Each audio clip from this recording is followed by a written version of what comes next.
সেদিন বৃষ্টির সময় খালি বাসায় আমাকে একা পেয়ে আমার শ্বশুর অরুণ আমাকে যেভাবে ডাব গাছে উঠলেন সেটা শুনলে তোমাদের শরীরের লোম দাঁড়িয়ে যাবে, তোমাদের মন ছুঁয়ে যাবে এই গল্প শুনলে। তাই গল্পটি শোনার আগে অবশ্যই তোমরা হাতের কাছে টিস্যু পেপার অথবা কাপড় নিয়ে রাখবে। আমার প্রাণের বন্ধুরা, যদি আমার এই গল্পটি তোমাদের ভালো লাগে তাহলে অবশ্যই এই ভিডিওতে একটি লাইক দেবে। আমাদের পরবর্তী ভিডিওগুলো নিয়মিত পাওয়ার জন্য চ্যানেলটি সাবস্ক্রাইব করে বেল আইকনটি বাজিয়ে দিও। আমার নাম অবনী, আমার বয়স ২১ বছর। আমার বিয়ে হয়েছে মাত্র ২ বছর হল। আমার স্বামী আকাশ চাকরি করে, সে ঢাকায় থাকে। বাড়িতে আমি আর আমার শ্বশুর অরুণ থাকি। আমার বিয়ের আগেই আমার শাশুড়ি মারা গেছেন। সেদিন বিকেলবেলায় খুব জোরে বৃষ্টি এলো, বাইরে প্রচুর বৃষ্টি হচ্ছে। আমি বসে টেলিভিশন দেখছি। হঠাৎ আমার শ্বশুর অরুণ আমাকে ডাকলেন, বললেন, বৌমা, একটু আমার রুমে এসো তো। আমি তার রুমে গিয়ে বললাম, বাবা, কি হয়েছে? তিনি বললেন, আমার পা ব্যথা করছে, আমার পায়ে একটু তেল মালিশ করে দাও। আমি বললাম, ঠিক আছে, আপনি একটু অপেক্ষা করুন, আমি তেলটা গরম করে নিয়ে আসি। এই বলে আমি রুম থেকে চলে গেলাম। বন্ধুরা, তোমাদের আর একটি কথা বলে নিই। আমার বিয়ের আগে আমার স্বামী আকাশ কিন্তু আমাকে দেখতে যায়নি। আমার শ্বশুর অরুণ আমাদের দুঃসম্পর্কের আত্মীয় লাগে।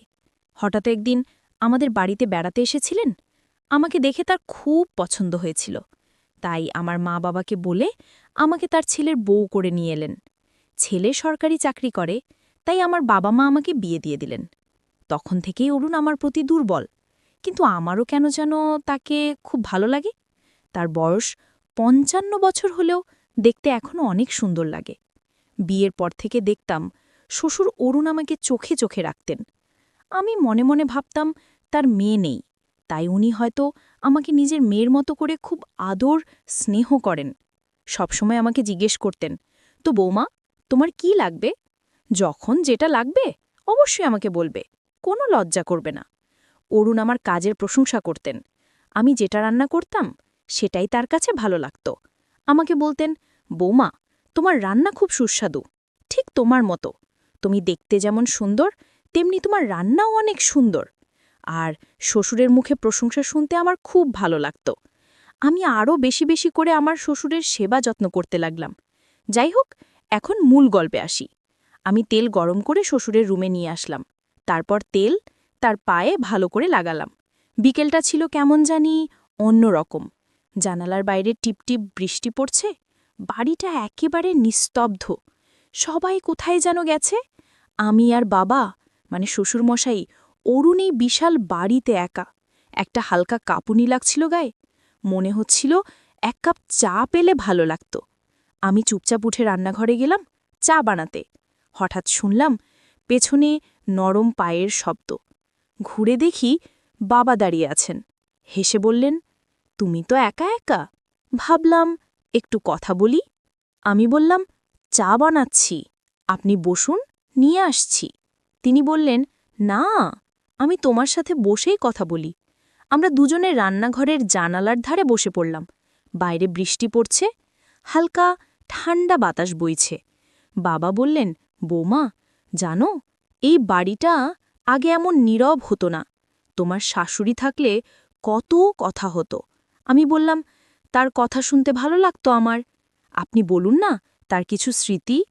আমি একটু থেমে বললাম, আমি তো এই বাড়ির মেয়ে, আপনার মেয়ে হয়েই থাকতে পারি। বাবা হেসে বললেন, হ্যাঁ বৌমা, তুমিই তো আজ আমার সবচেয়ে আপন। আমি বুঝতে পারি এই সম্পর্কটা শুধু আত্মীয়তার নয়, এক গভীর হৃদ্যতার। শ্বশুরমশাই অরুণ ধীরে ধীরে বললেন, তোমার শ্বশুর হোক কিংবা বাবা, একটা বন্ধুত্ব যদি গড়ে ওঠে তাহলে জীবনটা আরও সুন্দর হয়ে যায়। আমি মাথা নাড়লাম। সম্পর্ক তো যত্ন আর সম্মানেই গড়ে ওঠে। তখন আমি হাতটা একটু থামালাম। তিনি বললেন, তোমার হাতের স্পর্শে শুধু শরীর নয়, মন শান্তি পায়। আমি একটু হাসলাম। আপনি এমন বললে আমি আরও লজ্জা পাই বাবা। শ্বশুর হেসে বললেন, লজ্জার কিছু নেই, ভালোবাসা তো সম্পর্ককে আরও সুন্দর করে তোলে। বৃষ্টির শব্দ তখন আরও গভীর হয়ে উঠেছে। ঘর জুড়ে এক শান্ত পরিবেশ। আমি ধীরে ধীরে উঠে দাঁড়ালাম। বললাম, আপনার পায়ে তেল মালিশ শেষ, এবার একটু গরম দুধ এনে দিই। তিনি হেসে বললেন, তুমি পাশে থাকলেই তো আমি সব ভুলে যাই বৌমা। আমি হেসে চলে গেলাম রান্নাঘরের দিকে। আমি রান্নাঘরে গিয়ে চুলায় দুধ বসালাম। জানালার কাছে বৃষ্টির ফোঁটা জমে আছে। মনটা কেমন জানি শান্ত, আবার একটু দুলে ওঠা। এক অদ্ভুত অনুভূতিও হচ্ছে। শ্বশুরমশাইয়ের মুখটা বারবার চোখে ভাসছে, স্নেহময়, প্রশান্ত। দুধ ফুটে এলে কাপ নিয়ে আমি আবার ঘরে এলাম। তিনি জানালার দিকে তাকিয়েছিলেন। ঘরের আলো ছায়ায় তার মুখটা যেন আরও কোমল লাগছিল। আমি দুধ এগিয়ে দিলে বললেন, তুমি এলেই যেন ঘরটা প্রাণ ফিরে পায়। মুচকি হেসে বললাম, আপনি তো এমন করে বলছেন যেন আমি নতুন কেউ। তিনি দুধে চুমুক দিতে দিতে বললেন, বৌমা, তুমি নতুন নয়, কিন্তু প্রতিদিন তোমার নতুন দিক দেখতে পাই। কথাটা শুনে আমি চুপ করে রইলাম কিছুক্ষণ। ঘরের বাতাস তখন কেমন ভারী হয়ে উঠেছে, বাইরে বৃষ্টির ভেতরে নীরবতা। তিনি হঠাৎ বললেন, জানো, বৃদ্ধ বয়সে অনেক কিছুই একা লাগে, তবে তুমি পাশে থাকলে সেই একাকিত্ব কমে যায়। এরপর আমরা দুজনের মাঝে হারিয়ে গেলাম আমাদের মিলনে, যেন স্বর্গীয় সুখ নেমে এলো।